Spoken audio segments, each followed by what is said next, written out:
예수님은 자기의 이름을 위하여 우리를 의의 길로 인도하십니다. 예수님의 이름은 우리에게 생명을 주시는 이름입니다. 예수님의 이름은 우리를 살리시는 이름입니다. 그래서 그 이름을 위하여 우리를 의의 길로 인도하십니다. 오늘도 우리에게 예수 그리스도를 통하여 길을 보여 주시옵소서. 예수님 이름으로 기도드리옵나이다. 아멘. 오늘 본문 시편 69편. 우리가 시편 69편을 오늘 3주째 오늘이 마무리입니다. 29절부터 36절까지 함께 읽도록 하겠습니다. 시작. 오직 나는 가난하고 슬프오니 하나님이여 주의 구원으로 나를 높이소서. 내가 노래로 하나님의 이름을 찬송하며 감사함으로 하나님을 위대하시다 하리니 이것이 소 곧 뿔과 굽이 있는 황소를 드림보다 여호와를 더욱 기쁘시게 함이 될 것이라. 곤고한 자가 이를 보고 기뻐하나니 하나님을 찾는 너희들아 너희 마음을 소생하게 할지어다. 여호와는 궁핍한 자의 소리를 들으시며 자기로 말미암아 갇힌 자를 멸시하지 아니하시나니 천지가 그를 찬송할 것이요 바다와 그 중의 모든 샘물도 그리할지로다. 하나님이 시온을 구원하시고 유다 성읍을 건설하시리니 우리가 거기에 살며 소유를 삼으리로다. 그의 종들의 후손이 또한 이를 상속하고 그의 이름을 사랑하는 자가 그 중에 살리로다. 아멘. 시편 69편은 시작을 어떻게 했냐면 69편 1절에서 이렇게 시작을 했어요. 하나님이여 나를 구원하소서. 물들이 내 영혼에까지 흘러 들어왔나이다.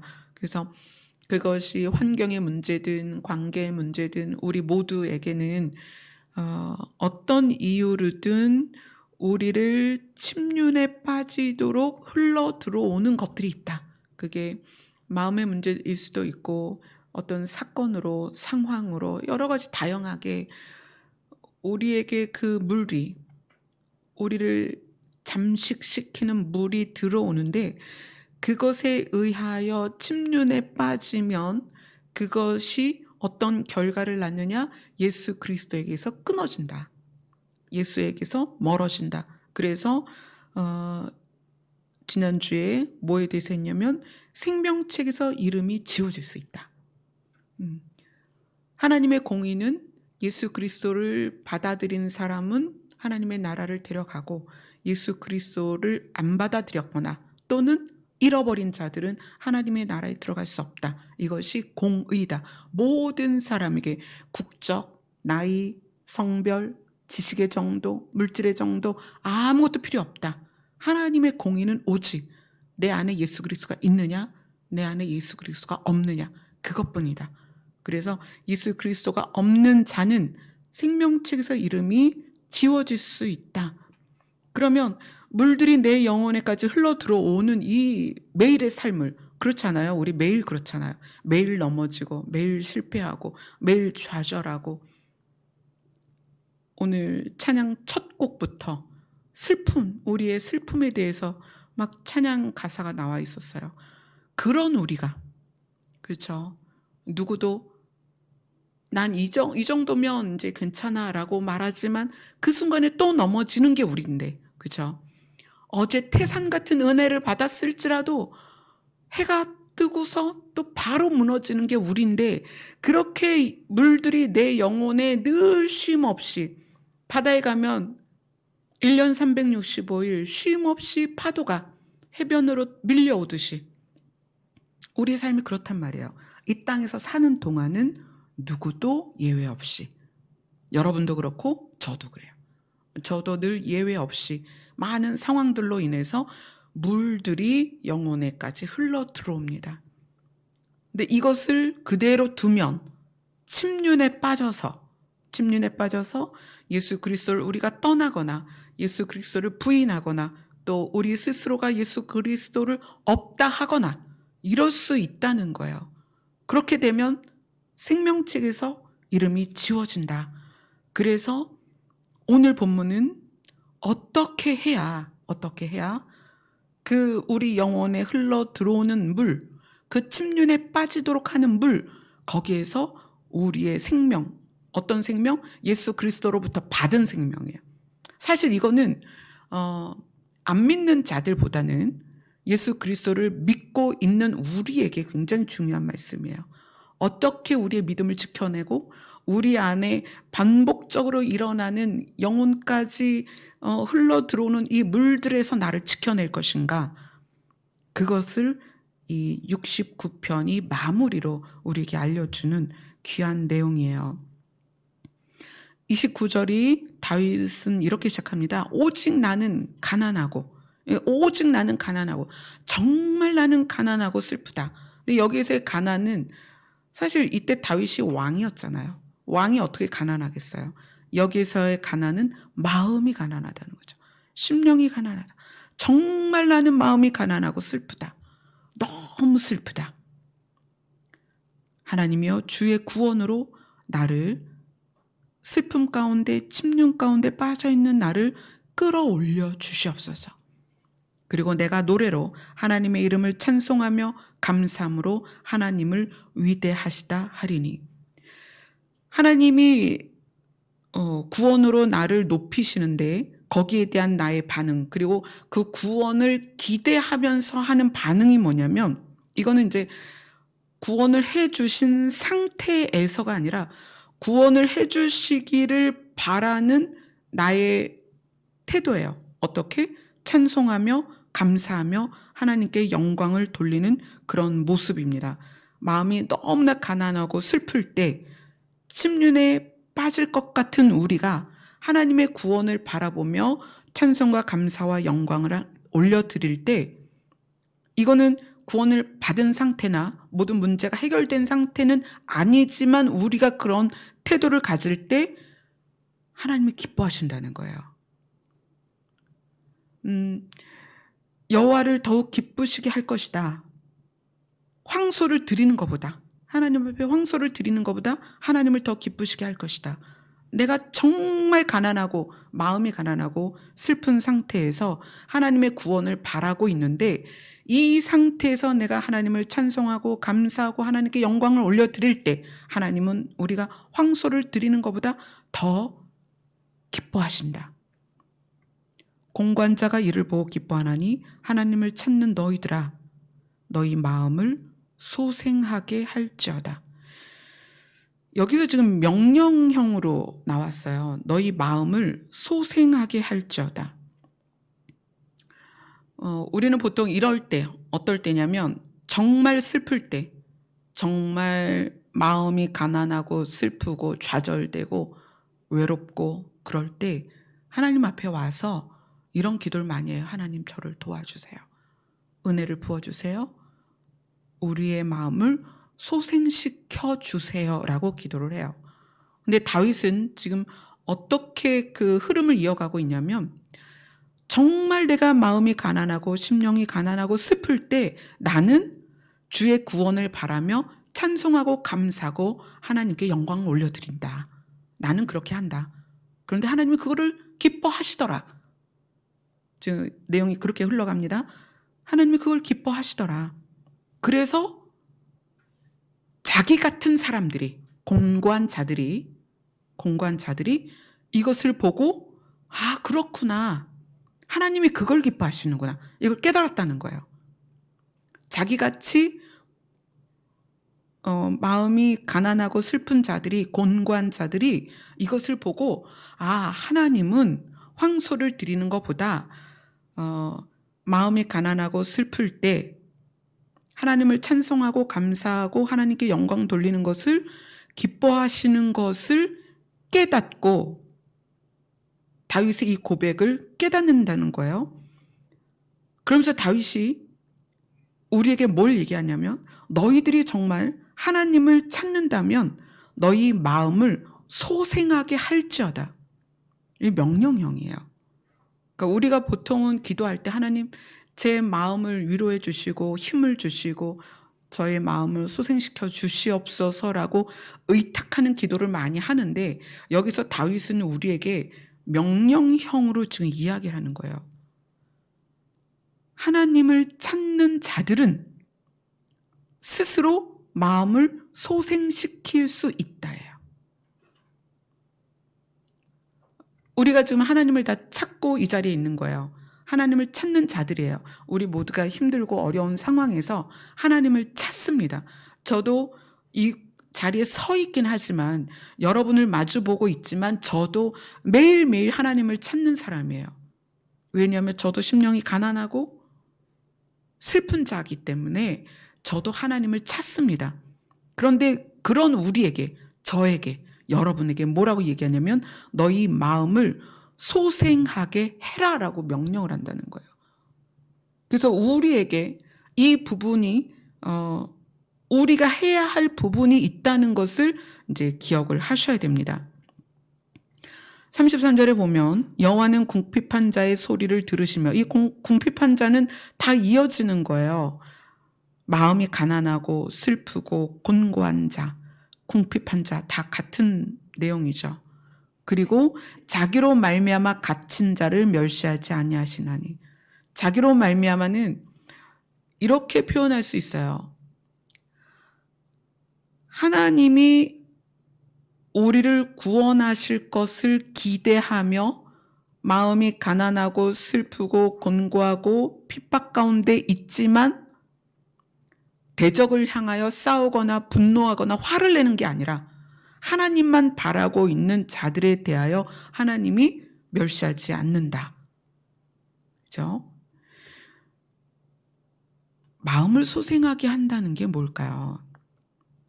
사실 이 부분이 여러분이 정확하게 이제 그 기준이 세워지고 이게 나에게 심어지면, 여러분들이 다윗처럼 마음의 심령이 가난하고 슬플 때, 또 곤고할 때, 궁핍할 때 스스로 마음을 소생하게 할 수 있게 됩니다. 그래서 그 부분을 이제 이야기를 하려고 해요. 다윗은 10대 때 어린 나이에 들에서 양을 치던 자예요. 목동이었습니다. 소년 목동이었어요. 그러다가 다윗이 무엇을 경험했냐면 골리앗이라는 장군을 맞서서 창과 칼로 싸운 것이 아니라 물맷돌을 가지고 골리앗을 쓰러뜨리고 그의 목을 벤 사람이에요. 그러면 10대 때 어마어마한 경험을 한 거죠. 근데 그 다윗이 또 시간이 지나면서 다른 일들을 만날 때마다, 지금은 이제 이 69편은 압살롬이 아버지 다윗을 죽이려고 할 때요. 새로운 일들을 만날 때마다 자기 심령에 가난하고 슬프고 곤고하고 궁핍한 상태라는 걸 늘 하나님께 고백을 합니다. 그러나 다윗이 그러한 과정에서 점점 강하게 세워지는데, 우리가 기억해야 될 것은 어떤 거냐면, 여러분 각자는 제가 이제 이런 그 상담을 많이 들어요. 목사님, 저는 하나님의 음성이 안 들려요. 그리고 환상도 보지 못해요. 또 기도할 때 뭐 이렇게 쫙 오는 것도 없어요. 뭐 뭔가 막 남들처럼 막 떨리고, 아니면 뭔가 어떤 뭐 기름 부음 같은 것도 느끼고 이랬으면 좋겠는데, 임재를 느꼈으면 좋겠는데 저는 그런 것도 없어요. 그래서 하나님이 나와 함께 하시나, 아니면 또 오늘 통화한 분은 그런 얘기를 하시더라고요. 예정론에 의해서 마치 내가 택함받지 못한 것처럼 느껴질 때가 있다는 거예요. 여러분들이 한번 기억해 보세요. 기도 자리에 앉았을 때 정말 맹숭맹숭한 그런 날이 있지 않나요? 기도의 자리가 맹숭맹숭할 때가 있고, 예배 때 처음부터 끝까지 졸린 날도 있고, 또 어떤 감동도 또 깨달음도 없을 때가 있어요. 그럼 이제 성전 문을 열고 나갈 때, 아, 오늘 예배는 실패했다, 뭐 이럴 때 있죠. 아, 오늘 기도 정말 안 돼. 기도가 정말 안 돼. 아, 오늘 예배가 너무 안 됐어. 뭐 이게 내 탓일까? 아니면 뭐 성도가 졸면 그게 목사님 탓이래요. 제가 이제 설교를 잘못하면 여러분이 좋을 수도 있다는 거죠. 도대체 목사님이 설교 준비를 제대로 안 했나? 뭐 아니면 오늘따라 하나님께서 우리 교회 임재를 안 하시나? 막 이제 다양한 추측들을 합니다. 그래서 그것이 안 들리고 안 보이고 안 느껴질 때 하나님과의 관계의 문제로 생각을 한다는 얘기예요. 하나님이 오늘 나를 외면하셨나? 아니면 내가 해결되지 않은 죄 때문에 그러나? 아니면 오늘 교회에 문제가 있나? 아니면 합당치 않은 사람이 이 무리 가운데 있는가? 뭐 별별 생각을 다 합니다. 그런데 우리가 하나님을 아는 어떤 통로가 뭐냐면, 인간이 신을 알기 위해서는 인간의 영역을 초월하는 경험을 해야 신을 알 수가 있어요. 그죠? 인간이 신을 깨달을 수가 없어요. 성령께서 내 안에 오셔서 뭘 하시냐면 신을 깨닫게 하세요. 근데 그 신을 깨닫게 하기 위해서 굉장히 여러 가지가 동원이 됩니다. 여러분도 초기 믿음 때 아니면 은혜를 많이 받을 때를 한번 기억해 보세요. 뭐가 있을까요? 실제로 음성을 듣는 분들이 있을 것이고요. 기도하다가 비전, 환상을 보는 분들이 있을 거예요. 또 꿈을 꾸는 분들도 있을 거고요. 말씀을 읽는데 그것이 레마로 우레처럼 내 안에, 아니면 말씀을 읽는데 예전에는 그냥 동화책 읽듯 국어책 읽듯 읽었는데 어느 날 꿀송이처럼 그것이 말씀이 내 안에 들어올 때가 있죠. 이런 것들이 다 내 영역에서 이루어지는 게 아니에요. 성령께서는 우리에게 신이 계시다는 것을 계시해 주기 위해서, 깨닫게 해주기 위해서 굉장히 다양한 방법으로 우리에게 신을 경험시킵니다.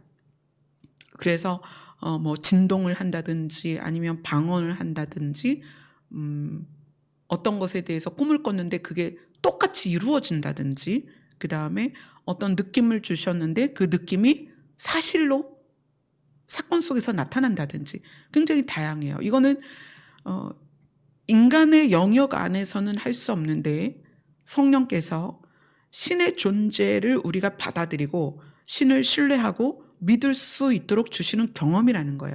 어느 날 기도를 하는데 갑자기 마음이 중심에서부터 뜨거워져서 눈물이 쏟아지고, 또는 찬양을 하는데 그 찬양이 머리끝에서 발끝까지 전율을 일으키고, 그런 거 있잖아요. 기도하는데 갑자기 온몸이 뜨거워지고 막 이런 다양한 경험들이 있습니다. 또 뭐 터치?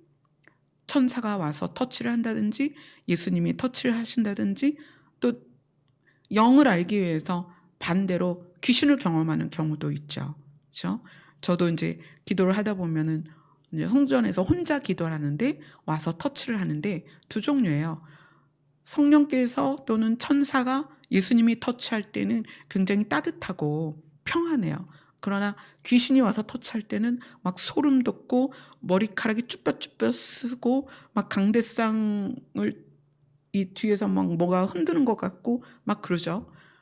그러니까 영을 느끼는 거는 우리의 인간으로서는 느낄 수 없는 분야이지만 하나님께서는 하나님을 드러내시기 위해서 굉장히 다양한 경험들을 하게 하세요.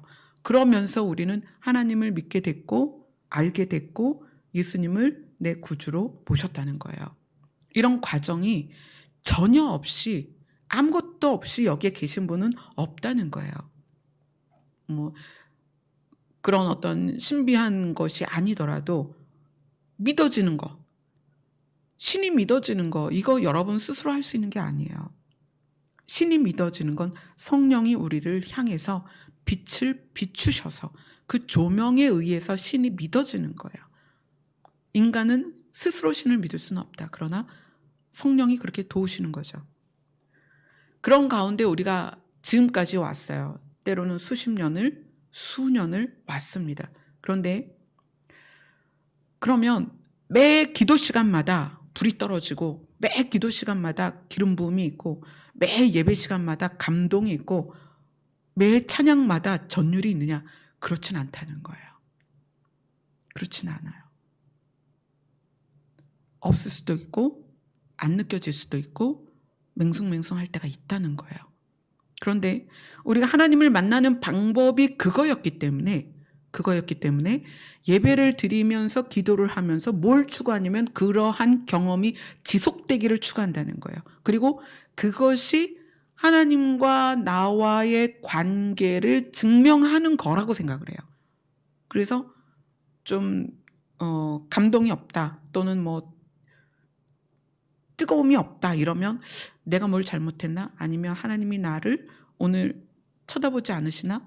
오늘 나랑 관계 안에서 이 관계가 어긋나나? 이렇게 생각한다는 거예요.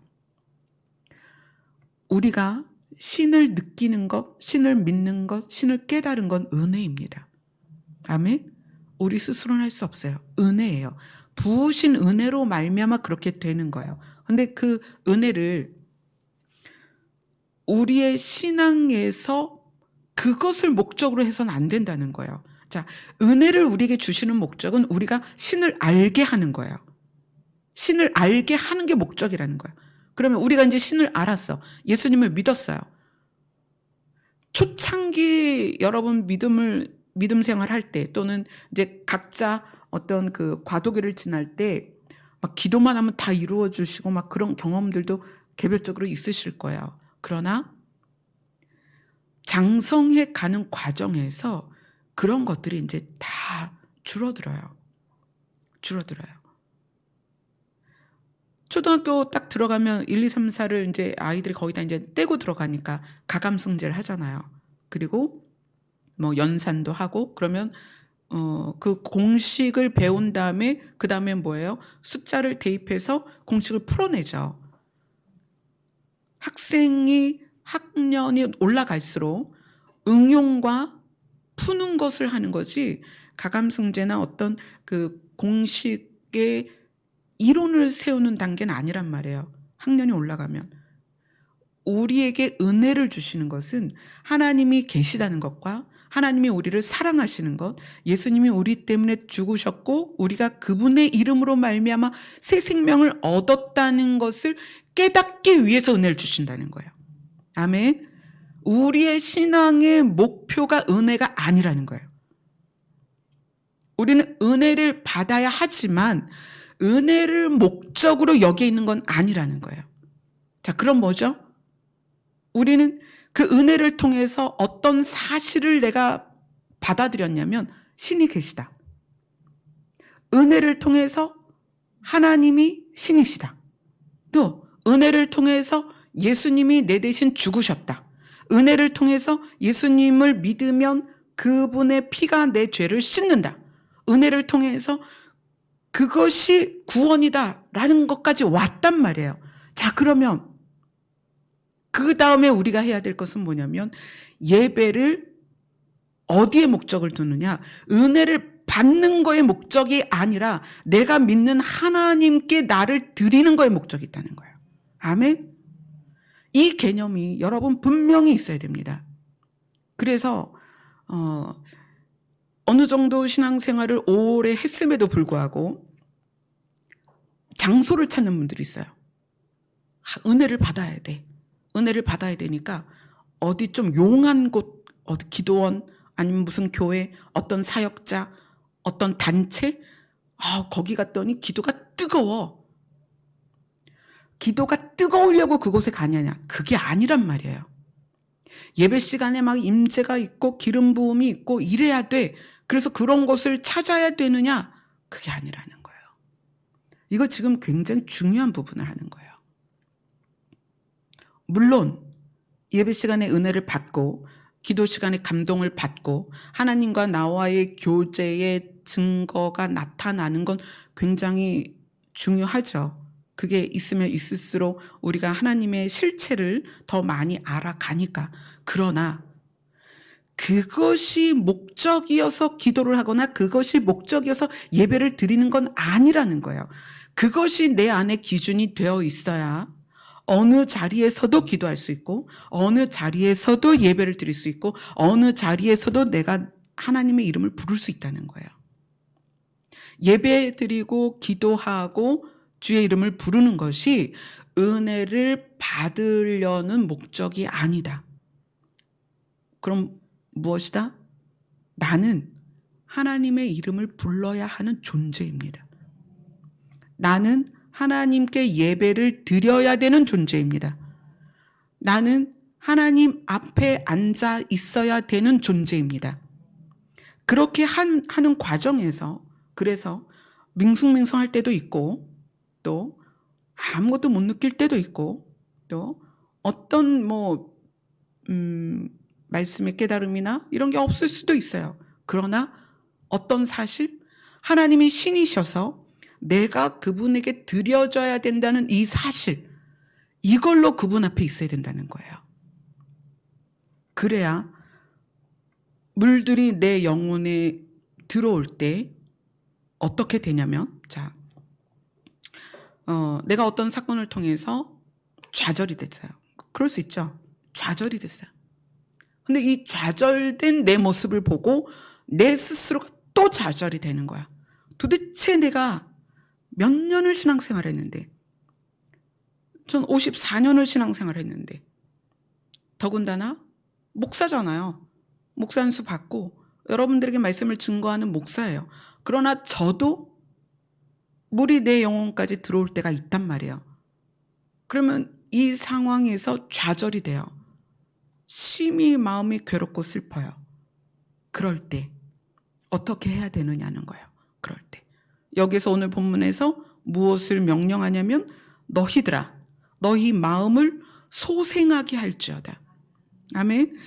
69편 1절 물들이 영혼에까지 흘러 들어왔다라는 것의 반대 개념이 뭐라고 했냐면 솟아나는 샘물과 솟아나는 생수에 대해서 이야기를 했습니다.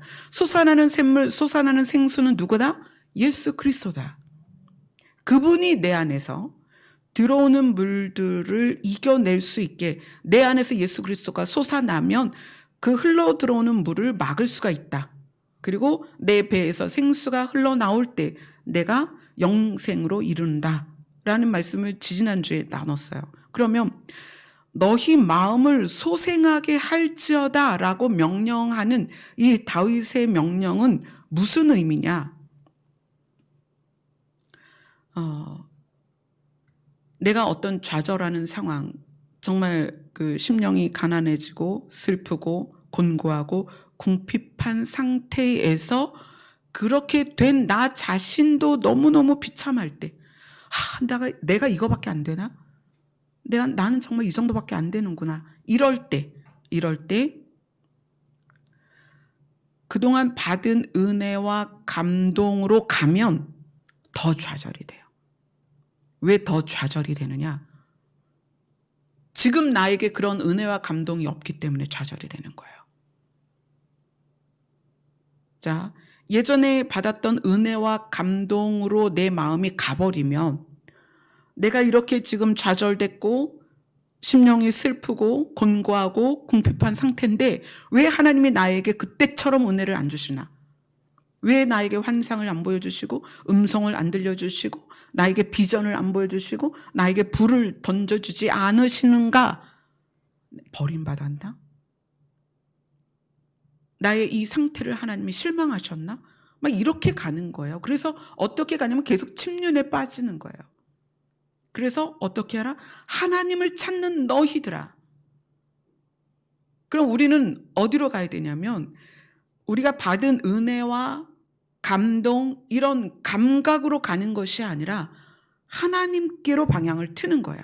자, 신이 계시다. 하나님이 신이시다. 그분이 나를 사랑하신다. 예수 그리스도를 통하여 그 사랑을 나에게 확증하셨다. 예수 그리스도가 나를 살리셨다. 이것이 사실입니다. 주일날 계속 우리가 이제 영에 대해서 나누면서 실체와 허구에 대해서 계속 이야기를 나누고 있어요. 실체와 허구. 여러분, 받는 은혜, 느껴지는 은혜는 육으로 느껴요. 감각으로. 그래서 이거는 붙잡을 대상이 아니라는 거예요. 우리가 붙잡아야 될 대상은 내 안에서 샘솟는 예수 그리스도입니다. 아멘.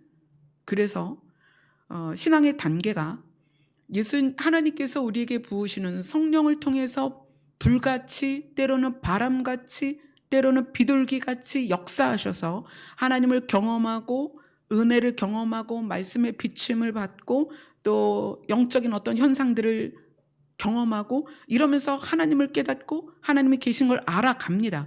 그게 초기 단계예요. 1, 2, 3, 4를 배우고 가감성제를 배우고 이러는 초기 단계란 말이에요. 그러나 장성한 상황에 가면 이제 그것에 의하여 하나님을 찾는 게 아니라 사실을 가지고 하나님을 찾는 거예요. 사실은 무엇이다? 은혜를 통하여 우리가 알게 된 하나님. 그 하나님이 사실이라는 거예요. 또 사실은 뭐예요? 내가 잘하고 못하고를 떠나서 나 자신을 있는 그대로 사랑하시는 하나님, 하나님의 그 사랑, 그게 사실이라는 거예요. 그래서 내가 영혼까지 물들이 흘러 들어와서 내가 심령이 가난해지고 곤고해지고 궁핍해지고 슬픈 상황에서 옛날에 받았던 은혜를 기억하면, 옛날에 받았던 어떤 영적인 경험들을 기억하면 그걸 또 경험해야 되는 거예요. 그래서 그곳을 찾는 거예요. 내가 몇 월 며칠 날 어느 기도원에서 기도를 했더니 막 불이 떨어졌어. 또 내가 어느 단체에서 예배를 드렸더니 좀 가슴이 찌릿찌릿했어. 또 내가 어느 단체에서 기도를 했더니 환상이 보였었어. 그럼 거기를 찾는 거예요. 이게 뭐냐면 은혜는 은혜지만 감각을 쫓아가는 거예요. 감각을. 그럼 우리는 이제 어떻게 해야 된다? 우리의 영혼을 소생시키는 것, 우리의 마음을 소생하게 하는 것은 오직 예수 그리스도다. 사실로 가야 된다는 거야. 사실. 하나님이 우리를 향한 사랑을 확증하셨다라는 사실이 성경에 있습니다. 그런데 그 느낌으로써 받아지는 은혜가 적어지면 하나님의 사랑이 나에게서 멀어졌다고 느껴요. 그죠? 예전처럼 막 뭐 기도할 때 환상이 안 보여. 그러면 하나님이 내게서 멀어지셨나? 아니면 성령이 내 안에서 거두어졌나? 막 이렇게 의심을 한단 말이에요. 그래서 성령의 역사, 감동과 은혜는 하나님을 알아가는 도구일 뿐이에요. 감동과 은혜는 하나님을 알게 하는 거다. 이제 우리가 하나님을 알았고 예수 그리스도를 내 안에 모셨다면 이제 우리의 실체는, 우리가 붙잡아야 될 사실은 오직 예수 그리스도다. 아멘. 그래서 영혼이 소생케 되는 방법이 이런 거예요. 혹시 여러분이 어느 날 아주 깊은 좌절에 빠졌어요. 나는 이거밖에 안 돼. 이런 나를 하나님이 사랑하실까? 옛날에는 기도할 때 이런 경험도 있었고 이런 꿈도 꿨었고 음성도 들었는데 지금은 그런 것도 안 보이고 나는 이렇게 죄 가운데 있어. 하나님이 나를 사랑하실까? 이때에는 하나님 앞에 가서 하나님 음성을 들려주세요. 환상을 보여주세요. 저를 감동시켜주세요. 그게 아니라 나를 사랑하시는 하나님을 찾는 거예요. 그리고 어떤 사실로 나를 가르쳐야 되느냐. 자, 이거는 여러분 자신이 자기에게 해야 되는 거예요. 여기서도 하나님을 찾는 너희들아, 너희 마음을 어떻게 해라? 소생하게 할지어다. 예수님이 40일 금식하시고 사탄에게 시험을 당하십니다. 사탄이 3번의 질문을 하죠. 근데 예수님이 그 질문에 대하여 사탄을 가르치십니다. 말씀으로 가르치세요. 그래서 사탄이 떠나죠.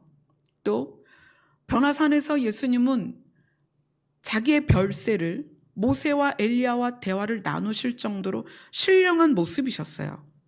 변화된 모습이었어요. 그러나 곧 겟세마네에서는 어떻게 하셨어요?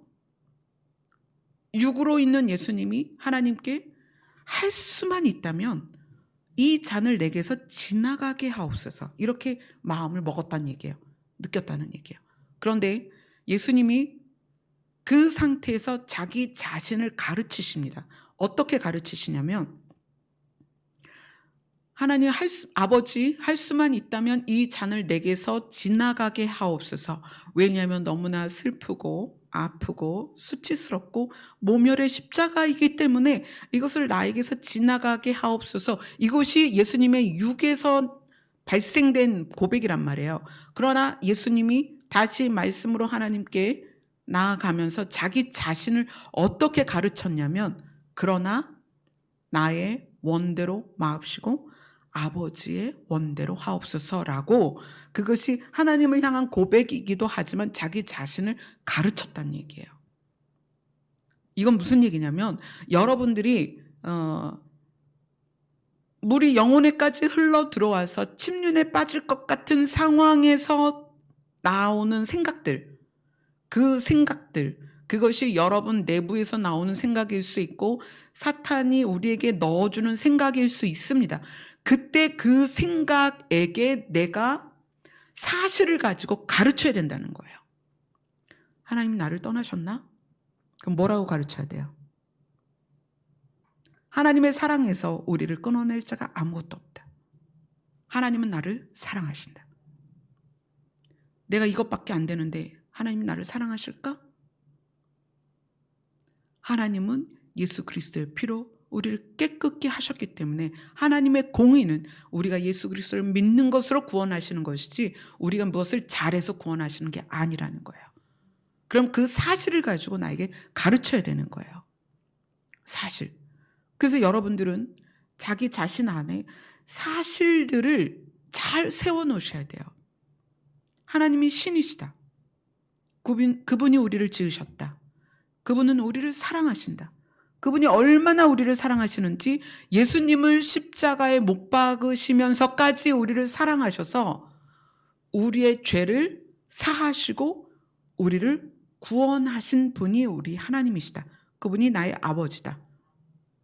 십자가 사건으로 하나님의 사랑을 우리에게 확증하셨다. 자, 그것이 사실입니다. 그 사실을 내 안에 가지고 우리가 살아가면서 많은 일들이 있을 때 하나님이 나를 사랑하시나? 이런 의문이 나에게 탁 올라왔을 때 어떻게 해야 돼요? 사실을 가지고 나를 가르쳐야 된다는 거예요. 하나님이 나를 사랑하시나? 그리고 기도 자리에 가서 하나님 저 사랑하시면 뭘 보여주세요. 하나님 저 사랑하시는지 안 사랑하시는지 저에게 뭘 나타내 주세요. 그러지 말라는 거예요. 하나님은 자기 사랑을 이미 우리에게 예수 그리스도로 확증하셨다. 그래서 그 사실을 우리가 붙잡고 있어야 되는 거예요. 그리고 내 안에서 일어나는 정말 영혼까지 밀려 들어오는 그 물들을 향해서 우리가 그 사실을 가지고 그 물을 막아야 된다는 거예요. 그것이 우리의 마음을 소생하게 하는 것이고 그것이 우리 배에서 생수가 솟아나는 거예요. 여러분 오늘 기도하시면서 내 안에 가지고 있는 사실이 무엇인가를 한번 찾아보세요.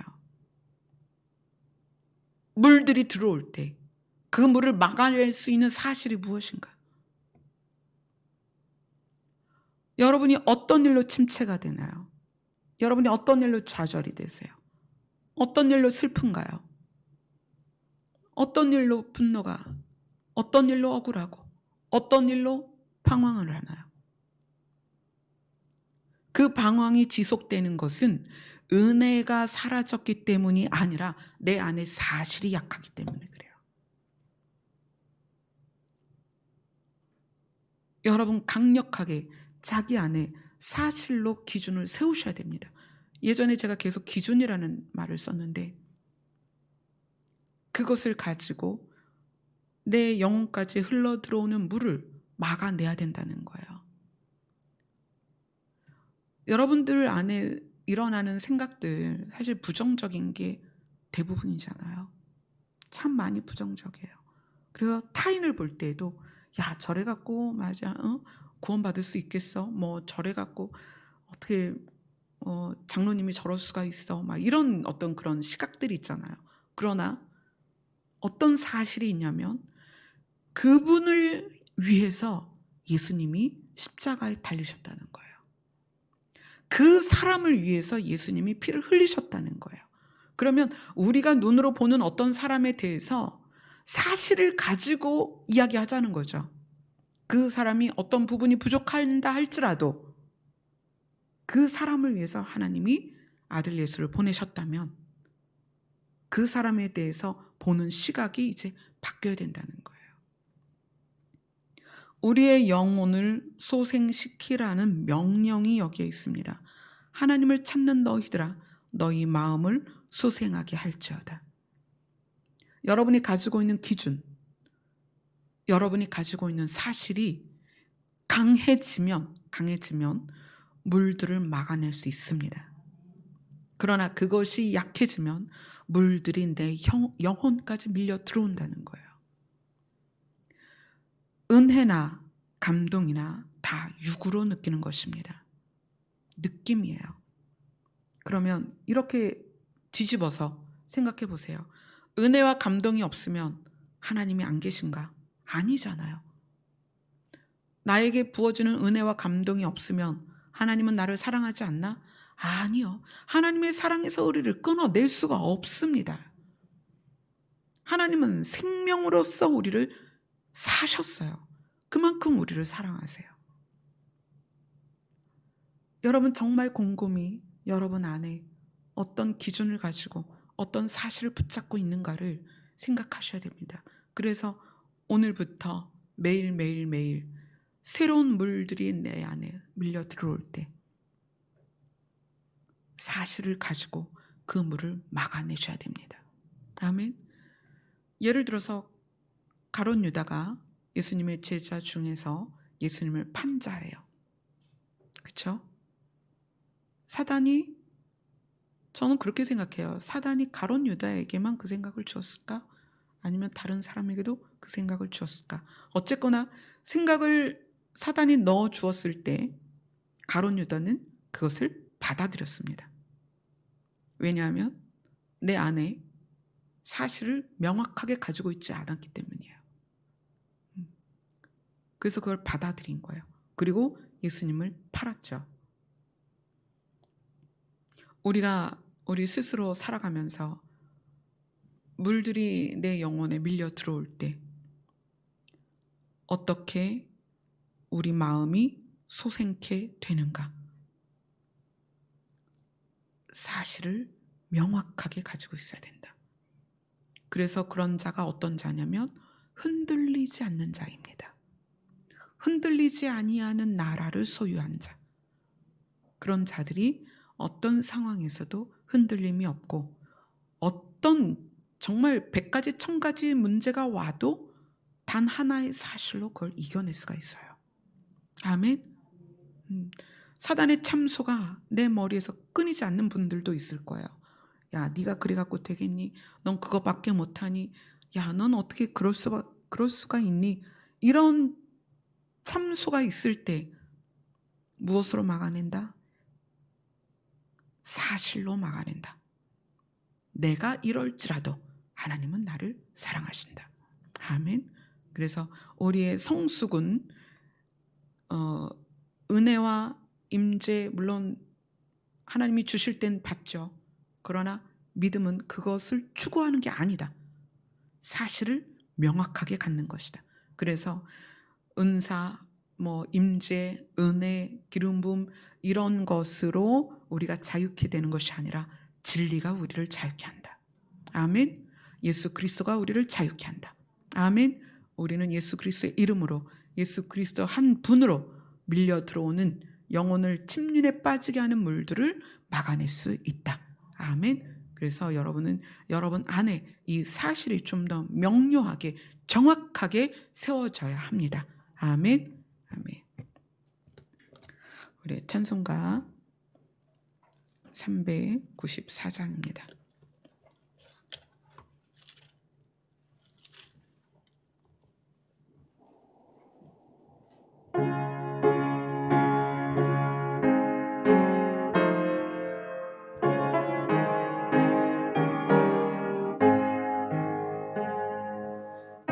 세상의 친구들 나를 버려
남편이 암 투병을 하는 기간이 3년 정도 됐고요.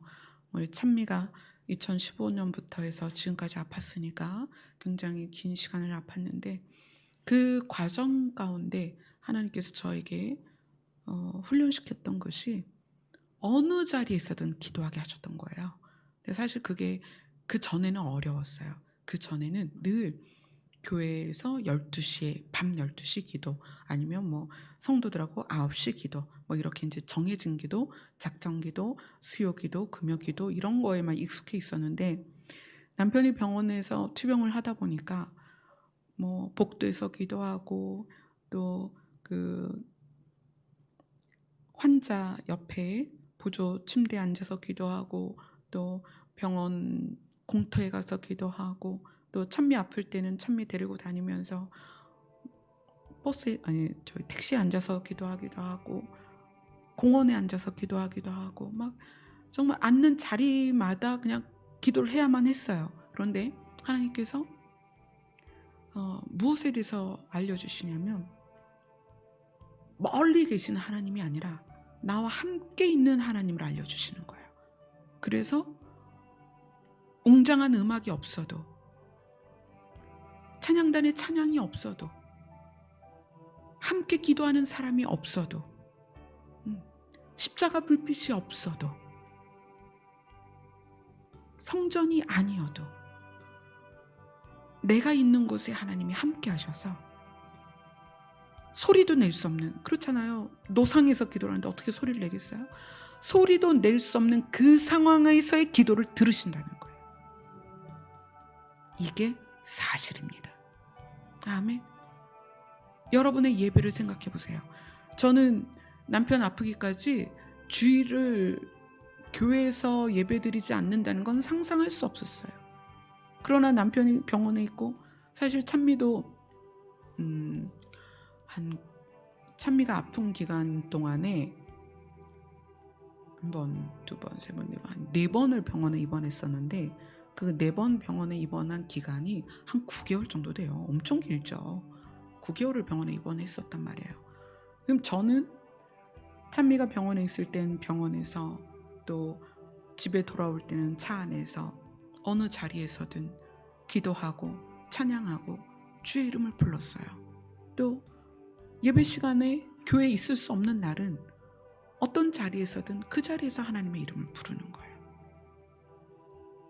우리는 은혜를 받아야 되고, 무엇인가를 느껴야 되고, 무엇인가를 봐야 된다는 어떤 그런 것이 너무나 정상이라고 생각해서 꼭 그런 자리에 가야 되고, 그곳에 있어야 되고, 그곳에서만 하나님이 만나 주실 것처럼 생각했었다는 거예요. 여러분들이 하골 골짜기에 있든, 빈 들에 있든, 광야에 있든, 동굴 속에 들어가 있든, 하나님이 거기 함께 계십니다. 하나님은 우리의 소리를 들으시고요, 우리와 함께 계시고 우리를 보고 계세요. 이것이 사실이다. 또 전율이 없고, 기름 부음이 없고, 감동이 없고, 감격이 없고, 짜릿함이 없어도 우리의 기도를 하나님이 들으신다. 하나님은 우리를 사랑하신다. 그것에 대한 사실을 여러분이 가지고 있어야 여러분 안에 들어오는, 밀려오는 물을, 영혼까지 밀려 들어오는 물을 막을 수 있습니다. 아멘. 오늘 기도 시간에는 그렇게 우리를 사랑하시는 예수님의 이름을, 하나님의 이름을 부르는 그런 시간이 되었으면 좋겠습니다. 기도하겠습니다.